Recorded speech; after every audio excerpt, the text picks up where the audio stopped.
అనుదినము దేవసనలో ఆయన కృపావార్త కొరకు ఎదురు చూస్తూ ప్రార్థిస్తున్న ఆత్మీయులారా, నేటి వాగ్దానంగా ఆదికాండం 17:2 నిన్ను అత్యధికంగా అభివృద్ధి పొందించదును.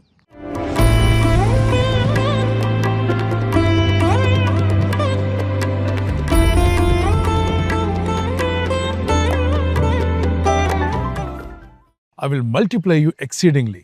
I will bless you exceedingly. అత్యధిక అభివృద్ధి అంటే అందరికి ఇష్టమైంది కదా. అభివృద్ధి పొందుకోవాలని మనంతా ఆశిస్తాం. అయితే దేవుని వాక్యంలో ఒక భక్తునితో దేవుడు చెప్పిన మాట, నేను నిన్ను అత్యధికంగా అభివృద్ధి పరిచేదను అన్నాడు 17:2.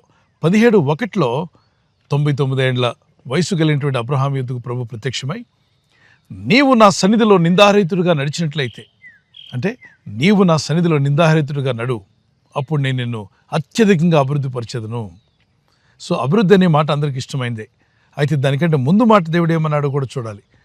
ఆయన అంటున్నాడు, నీవు నా సన్నిధిలో నడుచుచు నిందారహితుడిగా ఉండాలి.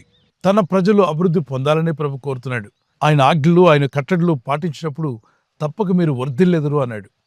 3 యోహాను పత్రిక 2 ప్రియుడా, నీ ఆత్మ వర్ధిల్లుచున్న ప్రకారము అన్ని విషయముల్లో వర్ధిల్లుచు, సౌఖ్యంగా ఉండాలని నేను కోరుచున్నా అన్నాడు. ఒక ప్రార్థన చేస్తున్న భక్తుడు మన ఆత్మీయ జీవితం ఎప్పుడైతే వర్ధిల్లడం ప్రారంభిస్తుందో, ఆత్మీయంగా దేవునితో నడుచుట, దేవుని మార్గంలో జీవిస్తున్నటువంటి ప్రతి వ్యక్తిని కూడా ప్రభు అంటున్నాడు, మీ ఆత్మ వర్ధిల్లుచున్నదే, అదే రీతిగా మీరు అన్ని రంగాల్లో కూడా వర్ధిల్లే విధంగా మంచి ఆరోగ్యం కలిగి ఉండాలని మీ కొరకు ప్రార్థన, మీ కొరకు దీవెన, మీ కొరకు ఆశీర్వాదాన్ని పలికినట్టుగానే అద్భుతమైన మాట అక్కడ రాయబడింది. సో దేవుని చిత్తం నెరవేర్చాలని ఆశపడుతున్న ప్రతి ఒక్కరు కూడా మన ఆత్మలో, మన జీవులో, మనస్సులో ఎలాంటి నింద లేకుండా జీవించమని కూడా 1 తెస్సలోనిక 5:23 రాయబడింది. ఆయన ప్రత్యక్షమయ్యేటువంటి దినం రాబోతుంది. అప్పుడు మీ ఆత్మీయ జీవమును, మనసును నిందారహితులుగా ఉండాలన్నాడు. మనల్ని నింద లేకుండా చేయవాడు ఆయనే. మనమైన నిందలను కొట్టివేయవాడు, మనకున్న అవమానాలను తొలగించేవాడు, మనకున్న ప్రతి పాప దోషం నుండి విడిపించేవాడు, రక్షించేవాడు. ఆయన్ని ఆశ్రయించి ప్రార్థించండి. దేవుని విశ్వాసం ఉంచి ప్రార్థిస్తున్న ప్రతి ఒక్కరిని ప్రభు కరుణించి బలపరచువాడే. ఈ లోకంలో రకరకాలైన సన్నిధులు ఉన్నాయి. ఒకటి పాపంతో నిండిపోయిన సన్నిధి, రెండోది దుష్టత్వంతో నిండిపోయిన సన్నిధి, మరికొంతమంది ధన సంపదతో నిండిపోయిన సన్నిధి. ధన సన్నిధి కన్నా, దుష్ట స్నేహితుల యొక్క సన్నిధి కన్నా, పాపాలతో జీవించేటువంటి పాపపు సన్నిధి కన్నా దేవుని సన్నిధిలో జీవించడం అనేది ఆశీర్వాదకరమైంది. ఆయన సన్నిధిలో ఎలాంటి దీవెనలు ఉన్నాయో 96వ కీర్తన 6వ అన్నాడు. ఘనత, ప్రభావములు, బల, సౌందర్యములు ఆయన సన్నిధిలో కలవు. మరి 16వ కీర్తన 11 నీ సన్నిధిలో సంపూర్ణ సంతోషం గలదు. ఆయన సన్నిధానం నిత్యం వెదకమని 105వ కీర్తన 4-5 ఎప్పుడు ఆదివారమే కాదు, నిత్యము ఆయన సన్నిధిని వెతికేవారుగాను, ప్రార్థించేవారుగా ఉందాం. ఒక కీర్తన పాడుకుందాం పిల్లరా. సంపూర్ణ సంతోషం, ఆరాధించుకునే విలువైన అవకాశం.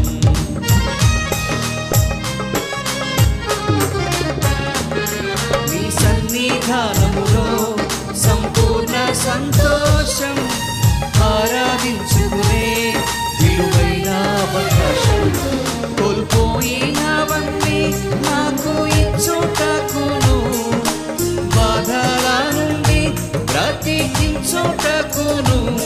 కోల్పోయినవన్నీ నాకు ఇచ్చుటకును, బాధల నుండి బ్రతికించుటకును. నీవే రాకపోతే నేనేమైపోదును. నేనుండలేనయ్యా, నే బ్రతుకలేనయ్యా, నేనుండలేనయ్యా, నే బ్రతుకలేనయ్యా. నీవే లేకుండా నేనుండలేనయ్యా, నీ తోడే లేకుండా నే బ్రతుకలేనయ్యా. నీవే లేకుండా నేనుండలేనయ్యా, నీ తోడే లేకుండా నే బ్రతుకలేనయ్యా. రాజా నీ సన్నిధిలోనే ఉంటానయ్యా, మనసారా ఆరాధిస్తూ బ్రతికేస్తానయ్యా. యేసు రాజా నీ సన్నిధిలోనే ఉంటానయ్యా, మనసారా ఆరాధిస్తూ బ్రతికేస్తానయ్యా. ఖచ్చితంగా అభివృద్ధి పరిచే దేవుడు, ఆశీర్వదించే దేవుడు, దీవించువాడు, బలపరచువాడు, మీ గాయములు కట్టువాడు, మన సంకటములన్నీ బాపువాడు ఆయనే. సమాధిలోకి పోకుండా మన ప్రాణాన్ని కాపాడువాడు కూడా ఆయనే. ప్రార్థన చేసుకుందాం. పరిశుద్ధమైన మా ప్రియ తండ్రి, నీ భక్తులతో నువ్వు సెలవిచ్చిన మాట నీ సన్నిధిలో నడుచుచు నిందారహితులుగా ఉన్నట్లయితే అత్యధికంగా అభివృద్ధి పరుస్తానని వాగ్దానం చేశారు. అయ్యా, నీ సన్నిధిలో నడిచే భాగ్యము కృపను మాకు దయచేస్తున్నారు. మేమంతా నీ అడుగుజాడులో నీ మార్గంలో జీవించేటువంటి నీ కట్టడిలో నీ ఆజ్ఞలు పాటించే మంచి ధన్యత గల జీవితాన్ని మా అందరికి దయచేసి నీ సన్నిధానంలో జీవిస్తూ నిందారహితులుగా నీ రాకడు సిద్ధపడే విధంగా పరిశుద్ధాత్మని సహాయం మాకు అనుగ్రహించండి.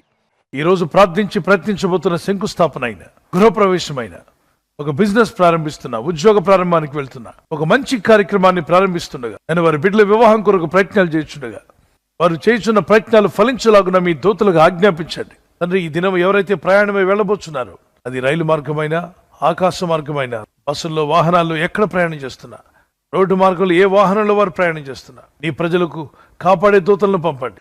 ప్రభా, మేమంతా అత్యధికంగా అభివృద్ధి పొందినట్లు మా ఆత్మ వర్ధిల్లుచున్న ప్రకారం అన్ని విషయాలు మేము వర్ధిల్లుచు సౌఖ్యంగా ఉండేలాగున మీ కృపా కనికరాలు మాపై చూపి బలపరచమని, మీ రాకడకు మమ్మల్ని సిద్ధపరచమని యేసుక్రీస్తు పరిశుద్ధ నామములో అడిగి వేడుకుంటున్నాను నా పరలోకపు తండ్రి. Amen, amen, amen. ఈ వాగ్దానం విని ఊరుకోవద్దు. వాగ్దానం విన్నాక ఆమెన్ చెప్పి ఇతరులందరికీ షేర్ చేయండి, లైక్ చేయండి. అలాగే సబ్స్క్రైబ్ చేయని వారందరూ సబ్స్క్రైబ్ చేయండి. ఈ దేవుని మాటలు అనేకులకు చేరవేయండి.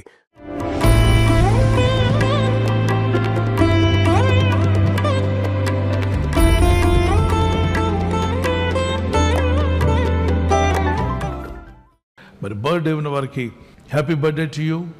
Many more returns of the day. May the lord continue to bless you. నీ ప్రార్థనలన్నీ యెహోవా సఫలపరచును గాక. May the lord grant all your request. Psalms 20:5. కీర్తన 25:1. నీ ప్రార్థనలన్నీ యెహోవా సఫలపరచును గాక. May the lord bless you with this words. ప్రభు మిమ్మల్ని దీవించి బలపరచాలి మా ప్రార్థన. కుమారులు, చిన్న బిడ్డలు, పెద్దవారు మొదలుకొని మరి హ్యాపీ బర్త్డే. మీకు దేవుడు దీర్ఘాయుష్ని ఇవ్వాలని, మంచి ఆరోగ్యములు కలిగి దేవుని వాక్యంలో ప్రార్థనలు ఎదగాలని మీ నిమిత్తం మా ప్రార్థన. మీ ఆత్మ వర్ధిల్లుచున్న ప్రకారము మీరు అన్ని విషయాల్లో సౌఖ్యంగా ఉంటూ ఆరోగ్యంగా ఉంటూ వర్ధిల్లాలని మీ కొరకు ప్రార్థిస్తున్నాం. God bless you. Many more returns of the day. Wedding anniversary జరుపుకున్న వారికి we wish you all the best. Happy anniversary. Many more returns of the day. ప్రభు రాకడాల్సినమైతే silver jubilee, golden jubilee, platinum కూడా జరుపుకునే కృప దేవుడు మీకు ఇచ్చునుగాక. యెహోవా తను ప్రేమించు వారందరినీ కాపాడును. కీర్తన 145:20. The lord watches over all who love him. ఆయన ప్రేమించు వారందరినీ ఆయన కాపాడువాడు. ఆయన ప్రేమిస్తూ ఉదయకాలం లేచి ఆయన ప్రార్థనలో ఉన్నారు కదా, ఆయన పాద సన్నిధిలో మీ ప్రేమను వ్యక్తపరిచారు. దేవుని కాపుదలు మీకు ఎల్లప్పుడూ యేసు నామములో ఉండును గాక. God bless you. భార్యాభర్తల మధ్యలో అనురాగము, ప్రేమ, ఐక్యత, దాంపత్య జీవితంలో దేవుని సహాయము, అలాగే ఒకరి పట్ల ఒకరు ప్రేమ కలిగి జీవించటకు దేవుని సహాయం మీకు కలుగును. భార్య భర్తకు లోబడాలి, భర్త భార్యను ప్రేమించాలి. ఈ 2 సింపుల్ వచనాలు మీరు పాటించగలిగితే మీ కుటుంబాలు అద్భుతంగా దేవుని ఆశీర్వాదాలతో నింపబడతారు. God bless you. ఈ ఛానల్ మీరు సబ్స్క్రైబ్ చేసుకోవడం వలన 2 పనులు జరుగుతున్నాయి. ఒకటి, సువార్త జరుగుతున్నది, ఆత్మలు రక్షించబడుతున్నాయి. రెండవది, పేదలకు, అనాథలకు ఈ ఛానల్ ద్వారా సహకారం అందించడం జరుగుతుంది. మనం సబ్స్క్రైబ్ చేసుకోవడం వలన అందరికీ సహాయం చేసిన వారమవుతున్నాం. ఖచ్చితంగా ఈ యూట్యూబ్ ఛానల్ ను సబ్స్క్రైబ్ చేసుకొని బెల్ బటన్ ను క్లిక్ చేయండి. మీకు వెంటనే మెసేజెస్ పంపబడతాయి.